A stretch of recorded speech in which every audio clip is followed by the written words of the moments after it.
There is something intriguing about watching someone who, in the midst of a noisy party full of laughter and clashing glasses, chooses to silently retreat to a quiet corner, or even disappear for a few minutes into the bathroom, the balcony, or, if luck permits, a sofa hidden behind a curtain. While most people measure the success of an evening by the number of conversations held or contacts exchanged, they seem to follow their own metric, invisible to the eyes of others.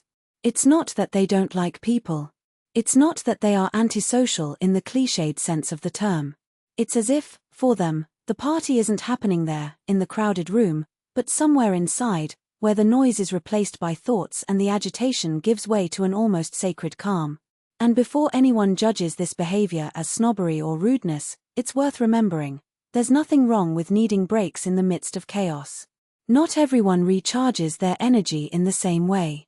Some feed on movement, rapid exchanges, the feeling of belonging to a human swarm. Others, however, feel that each social interaction is like a small fire that consumes a part of them and, after a certain time, they need to withdraw so as not to burn themselves completely.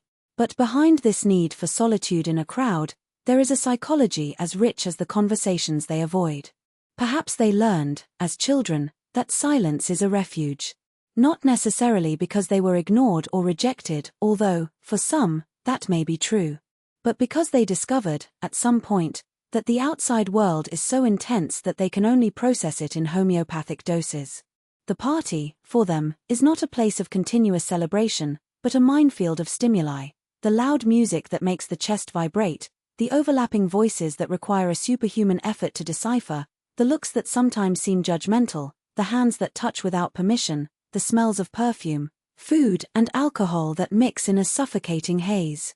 Your brain then triggers a survival mechanism. If I don't walk away now, I'm going to explode.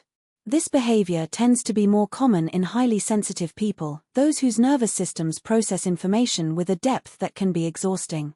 For them, a party is not just a gathering of friends, it's a whirlwind of details that most people don't even notice.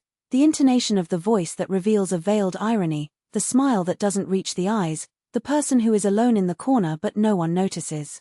They absorb everything, like sponges, and at some point they need to wring out the sponge so it doesn't overflow. But it can also be a trait of deep introversion, where energy is not drained by boredom, as many think, but by excess stimulation. Or even, in some cases, a self-protection mechanism. If they have been hurt in social environments before, whether by a hurtful joke, a betrayed secret or an unresolved disappointment, the momentary isolation becomes armor. The curious thing is that, often, these people are not running away from people, but looking for a more authentic way of being with them. While others get lost in superficial conversations, they prefer to observe, absorb and, only then, choose who is worth spending their limited energy on. It's no wonder that, when they finally decide to interact, their conversations tend to be deeper, more meaningful. They are not there to fill silences, but to create connections that make sense even if that means spending half the night in silence, listening more than talking. There is, of course, a less romantic side to this coin. In some cases, the habit of isolating oneself at parties can hide an unresolved fear of not belonging. The person may believe, even if unconsciously, that they have nothing interesting to offer, or that they will be judged if they try to participate. In this case, loneliness does not. It's a choice, but a reflection of an old wound, like the child who, after being ignored in a game, learned that it's safer to stay out of it than risk being rejected again. The problem is that, over time, this pattern repeats itself until it becomes a cycle. The more she avoids, the less practice she has in socializing, and the less practice she has, the more she avoids. But here's the beauty of this behavior: when observed without judgment, these people often have a much richer relationship with themselves than most. While others depend on external validation to feel alive, a like, a compliment, an invitation, they have discovered that the most fascinating company they can have is their own mind. It's no wonder that many artists, writers, and thinkers are like this.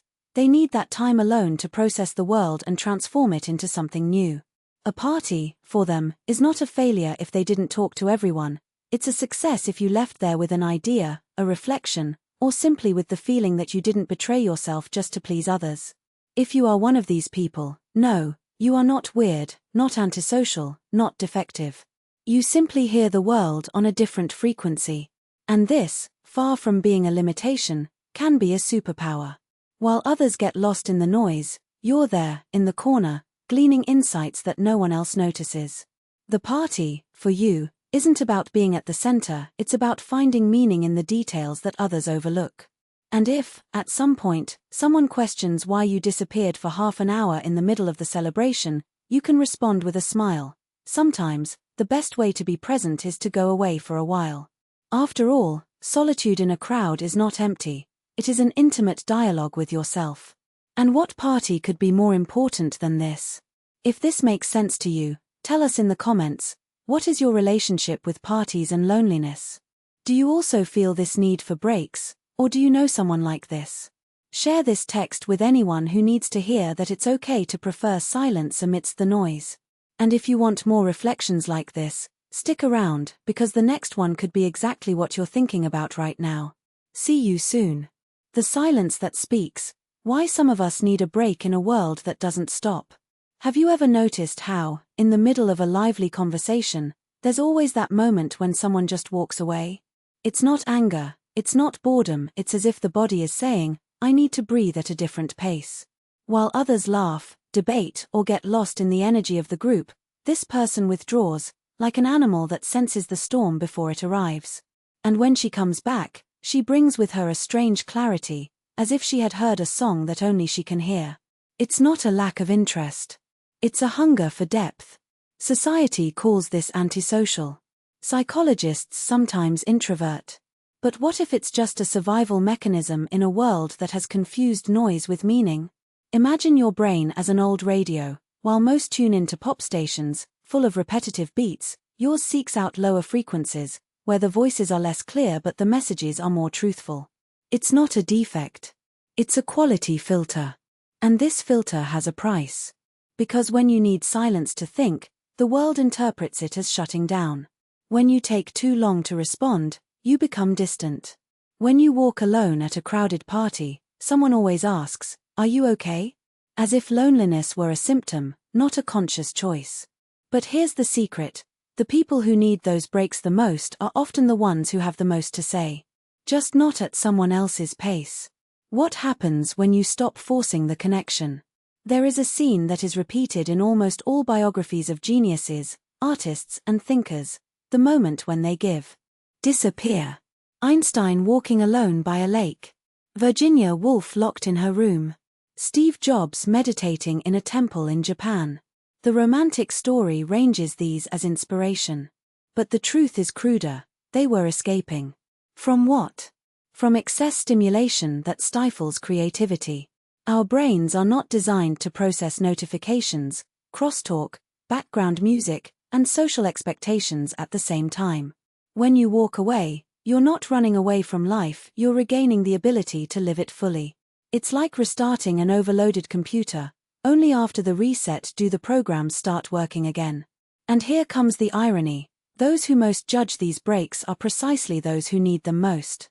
Because the discomfort they feel when seeing someone disconnected is, in fact, a mirror of their own exhaustion that they cannot admit. The introvert who disappears in the middle of the party is not the problem. The problem is the party requires everyone to dance to the same rhythm, even if some of them have bleeding feet. The art of coming back differently. Have you ever noticed how, after these absences, conversations become richer? As if the person had collected precious stones from the bottom of the sea while others swam on the surface. It's no coincidence. Silence is not empty, it is an invisible laboratory where ideas ferment, emotions are organized and responses stop being automatic and become authentic. But be careful, not all isolation is healthy. There's a difference between reloading and hiding. The first is how to open the windows to ventilate the soul, the second, like locking the doors for fear of intruders. How to know the difference? Recharge, you come back light, with something new to share. Hide, you return heavy, with the feeling that something has not yet been resolved. If your breaks are making you more present, even if you're away for a few minutes, you're on the right track. If they are making you more distant, even from yourself, it's time to ask, what am I avoiding facing? For those who still think they need to justify themselves. If you're one of those who feel guilty about needing time alone, here's a liberating truth. You don't owe yourself any explanations. It's not selfishness. It's self-preservation. And if someone asks, try responding with another question. Have you ever tried listening to the sound of rain while everyone is screaming? Most don't understand. Because you never stopped to try. And that, my friend, is the greatest privilege of those who know how to be absent. You hear things that others don't even know exist. The invitation, for you and them. If this text made sense, leave it in the comments. When was the last time you needed to disappear, and what did you find in the meantime? An idea? An unexpected piece? Or just the relief of not having to perform for a few hours? And if you know someone who always disappears in the middle of things, share this with them. It may be that, for the first time, someone is validating what they have always known but never dared to say. I don't disappear because I don't like you. I disappear because sometimes I need to find myself to come back in one piece. Next reflection: why do we think that self-love is selfish, but exhausting ourselves for others is a virtue? Stay tuned. And remember, the best conversations happen during breaks. Milky Way.